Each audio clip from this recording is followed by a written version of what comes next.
Alright YouTube, hello, thank you for watching. A few videos ago I made a PWM control out of a bunch of CA3130 and 3140 op amps. It's sitting right there. I decided I was going to try to figure out something to do with that.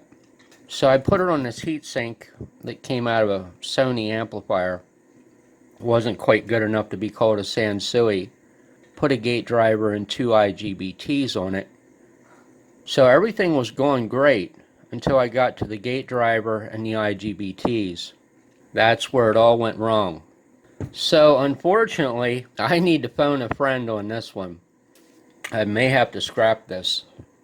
So basically what's happening here is there's the PWM comparator. So we're raising and lowering a DC voltage here on the non-inverting terminal. As this voltage rises up, the off-time pulse coming out of here will get wider. As we bring this voltage down, the pulse will get narrower as far as the on time goes, or the high time. So there's the duty cycle pot. So I thought, well, it would be kind of cool to make some kind of crude current limiting for it.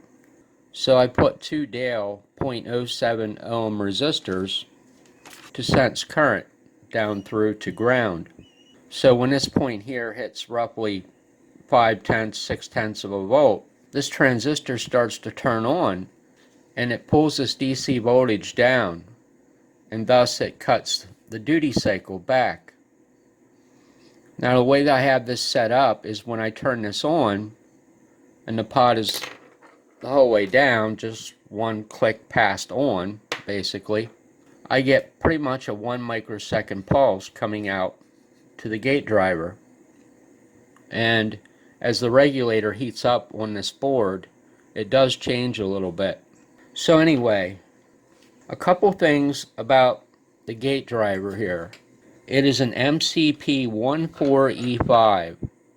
The data sheet says 26 nanoseconds into 5600 puff.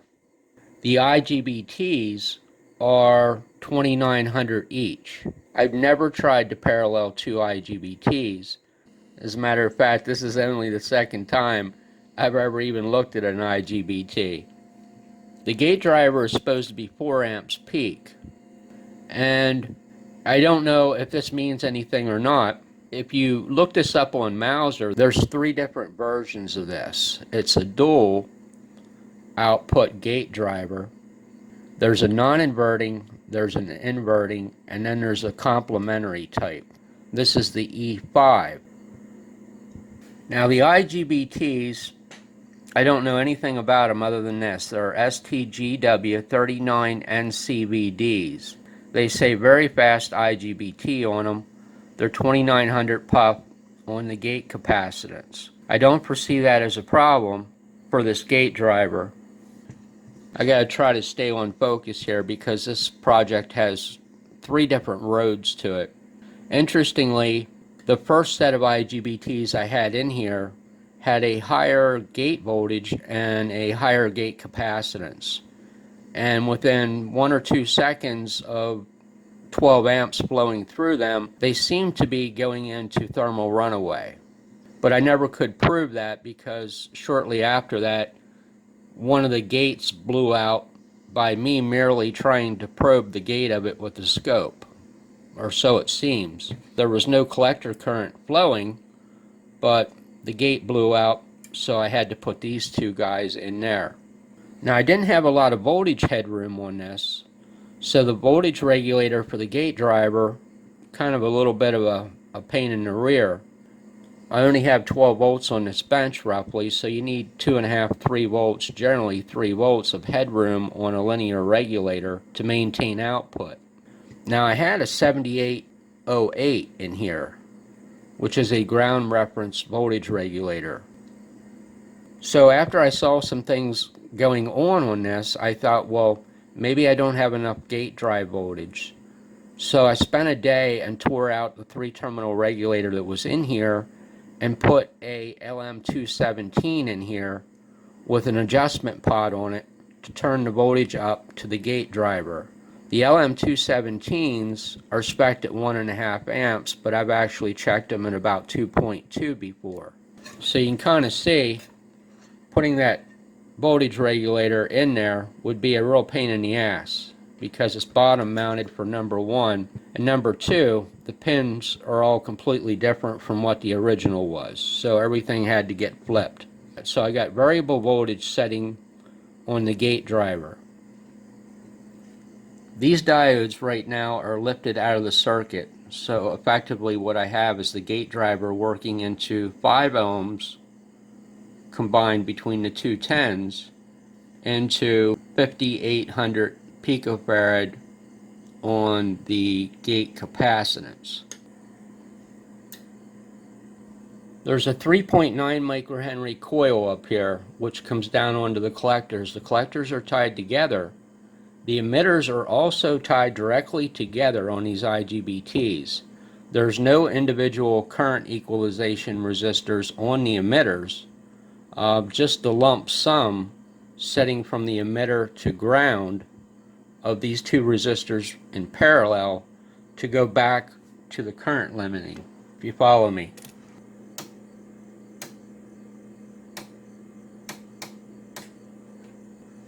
It's pretty ugly. There's roughly the 1 microsecond pulse with the pot turned the whole way down and a boatload of ringing on it. If I disconnect the power from that coil and take all current flow away from the collector of the IGBT, that ringing goes away.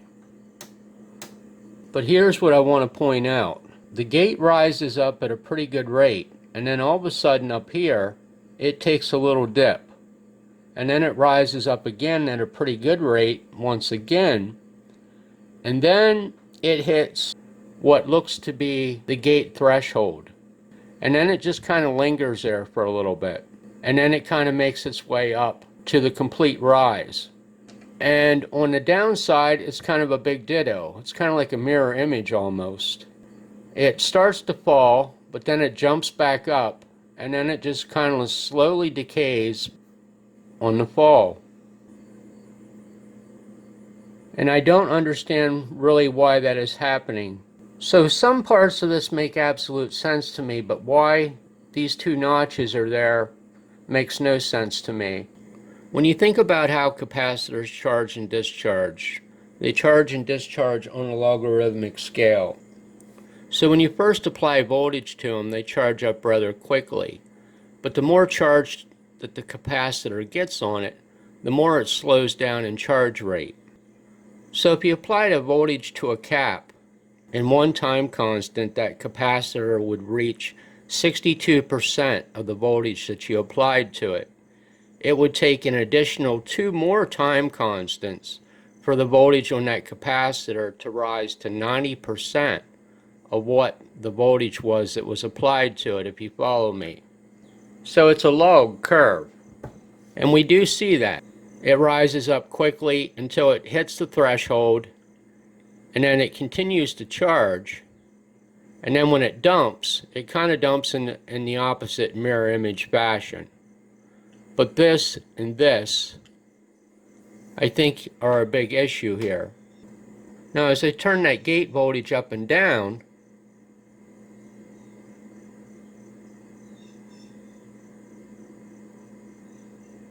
that's kind of sort of what happens. This never changes. So that's 9 volts of gate drive there. So I'll show you what the gate driver output looks like.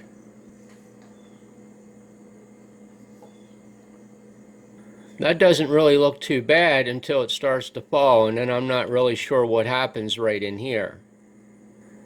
And this ringing and stuff down here, once again, is a result of voltage applied to the collector.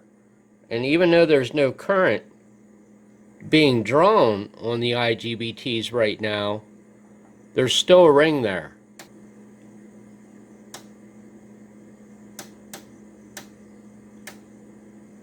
And if we raise and lower the voltage there, what happens to the gate driver?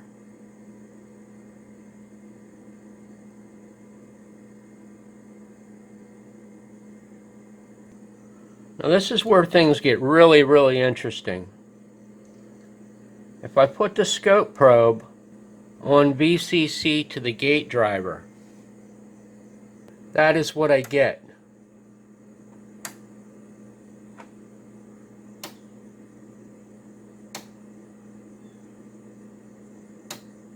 Now, interestingly, the time between that negative going pulse and this positive going pulse is exactly the same as what my pulse width is. So if we put a marker on there and a marker on here, we're going to get something a little under 1 microsecond.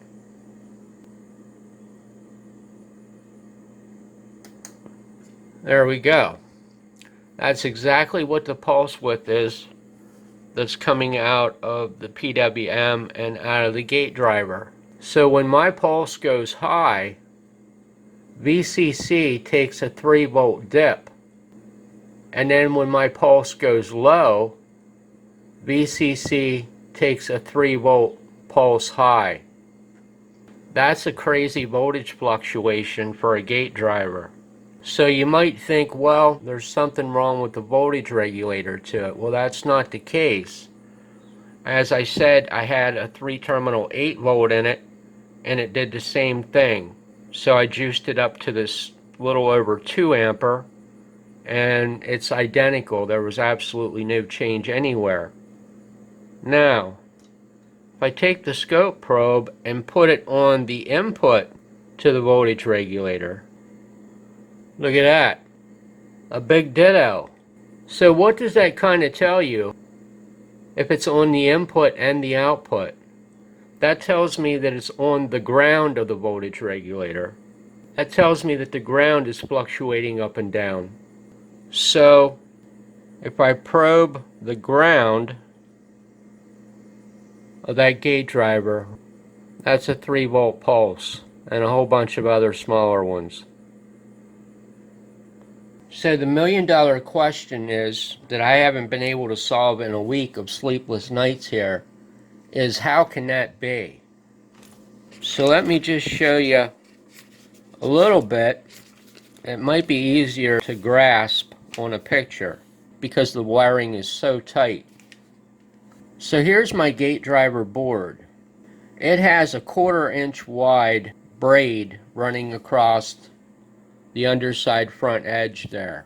And all those grounds, which aren't many, the gate driver, the voltage regulator is floating, so it's not grounded.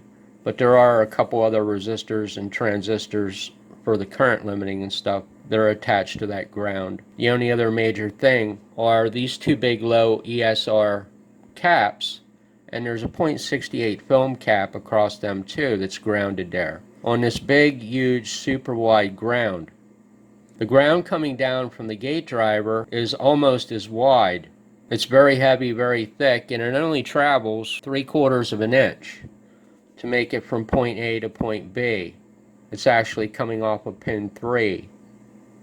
Now the PWM board is grounded over here in this corner. It's grounded into 2 different terminals here, and there's actually double duty, 2 wires on each one. Now the ground for this board, which is the end here, is a piece of number 12 silver plated that's 4 inches long, that comes from the underside of the board. It comes up here, pigtails around, and goes down onto that barrier strip right there. So there's 4 inches of wire length there. Now the emitters of my bipolar transistor, because I refuse to draw IGBTs because I just don't accept them, come through these .07s, and then there's double duty 2 pairs of number 16 that tie to that point as well. And then that all comes through a piece of 2 by 16 gauge silver, which comes over onto ground right here. So that's exactly what I got to ground. And right here you can kind of see, even though I have current sense right in the middle of it, where the dip and the peak on the power supply line correspond with the pulse width that's going into the gate driver. So you might think at this point, well, maybe you got a corrupt signal coming into the gate driver, because that seemed like a logical thing to think to me. So what I did is I pulled, even though I had checked the signal coming in and there was nothing on there to make the gate driver do anything funky, but I pulled the comparator out for the PWM and drove the signal generator directly through onto the input of the gate driver. Didn't change hill of beans. The gate driver output was exactly the same. So my question here, to anyone that knows more than I do, there's a billion people out there that I know are far smarter than me. How do you think this could possibly be? How could we get 3 volts, a 3-volt pulse, being dropped across that little piece of wire? How could that even happen? Because let's just leave the scope probe on the ground that it was on, and let's put it onto the ground right over here, which is basically 2.5 inches of wire in between it. There is nothing there. How about if we go from this point? Now if we go from this point, which is basically right across 4, 5, 6 inches of pretty heavy darn wire, that's what we see. 1, 2 volts, and a bunch of smaller ones.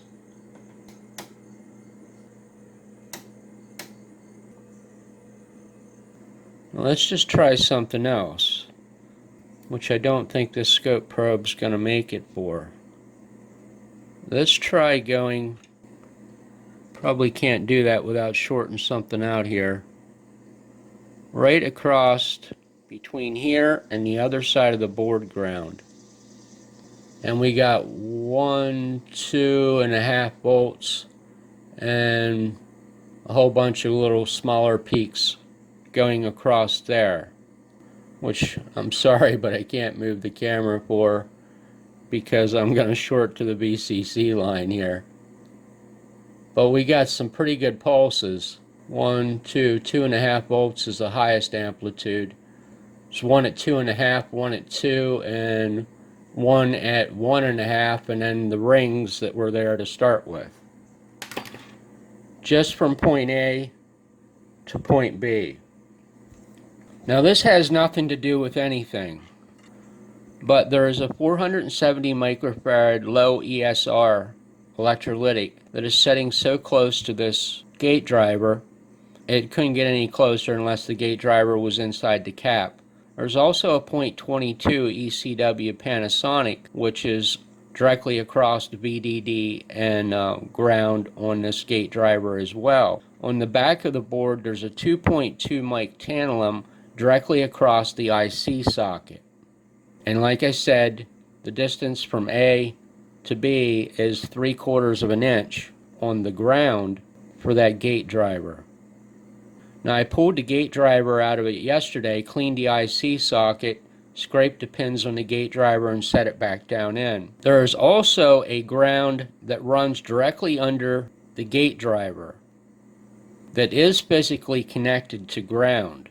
If I pop this out of here, you would see that there's 2 pieces of perfectly laid solder wick right underneath the very bottom of this chip that goes down and connects on both sides to ground. Now, it had this problem before I put that ground underneath the chip, and it still has the exact same problem with the ground underneath the chip. Although I'm really not sure why I did that, because I think the only thing that might have anything to do with is noise and heat dissipation. But I'm just kind of pointing out everything that I've tried. I've also tried putting these diodes in and these diodes out. When that gate driver toggles low, it was pulling those gates low and discharging the gate capacitance through those diodes, and that happens very, very quickly. And that current from that capacitor discharge has to flow down through the ground pin 3 on the gate driver. Of course, taking the diodes off of there didn't really seem to make any difference as far as the spikes go. I've also tried replacing these 10 ohms with every resistor known to man, and it doesn't matter hill of beans what I put in there. And as I said earlier, I actually had two other IGBTs in here that were going into thermal runaway, and the waveform was exactly the same as it is now. So there's nothing more that I can possibly do to the grounding on this board. It's actually more than supreme. Another thing that has nothing to do with anything is when I tore it apart the last time, I put 1,000 microfarad low ESR on the input to the LM217. And of course I knew that was going to do nothing because it wasn't the input voltage to the gate driver that was pulsing up and down, it was the ground to it. Now there's two 10K resistors sitting on the gate of those IGBTs. I know they don't have to be there, but I put them there anyway. There are two metal films right down there. I disconnected them. That doesn't do a hell of beans for anything. Has nothing to do with what's going on. Now I can't put the scope on the collectors of those IGBTs because the positive going spike is absolutely horrendous, and I'm not blowing up another scope probe. I'm down to my last scope probe here. At one point I considered that maybe my scope probe was bad. It looked like my ground might have been taking a crap. So I ripped a wire off and put another wire on it, cleaned the scope probe and stuff. Didn't make hill of beans a difference, so it wasn't the scope probe either.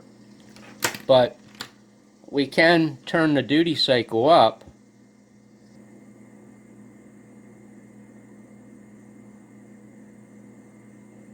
And the IGBTs are pulsing.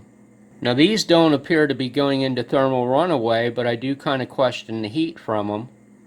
But you know, honestly, I haven't played with this enough to say that for sure, other than if I set the other ones here at 12 amps, within a matter of several seconds, the current would just start creeping up.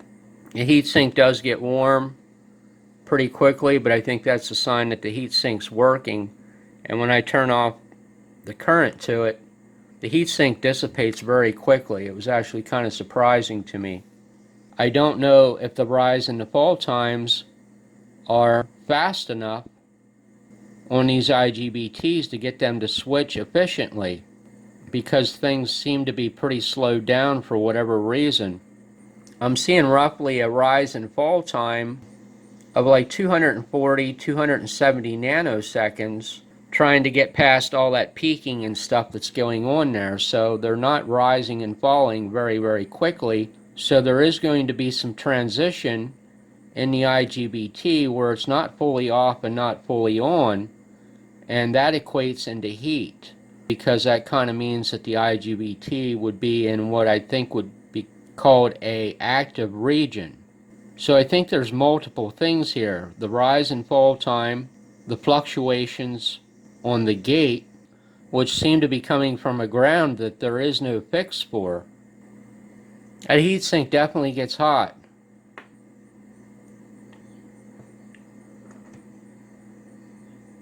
It gets hot so much so that I just don't think that's even close to being normal. Just after roughly, 5 seconds or so there.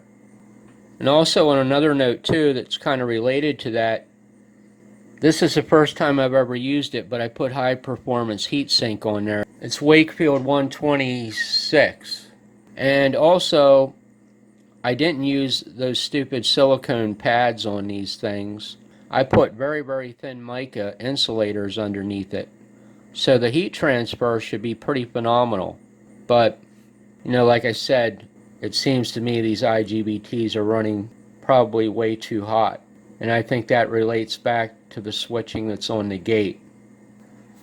Kind of on another interesting note, I wanted to look at what the collector was doing here, but I wasn't going to put my scope probe on it to do it. So I said, oh man, here we go again. I'm going to have to play with a snubber that just does not work. So I put an RCD snubber on it. And when I did that, everything absolutely went completely berserk. The gate signal, there's just nothing to even describe what the gate signal looked like. And of course it really didn't do much of anything for the big positive going pulse on the low side of the coil. So I said, okay, I'm going to put a non-dissipative snubber on it. So you can see I got the lines untied here for it. As soon as I put that on it, it went absolutely ape shit. Big, huge rings all over the place. And anyway, I think the reason it did that, it went ape shit with the snubbers on it, is because the snubbers have to connect to ground.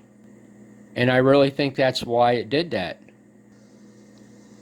Kind of funny, I found a little while ago, I was looking on a power technology page somewhere from Europe, and it said that turn-off snubbers just aren't effective. And I thought, man, finally, somebody gonna tell me what I already know, because I've been beating them things around for a year here, and they don't do absolutely nothing. Finally, I found some piece of engineering that actually said what I've been saying.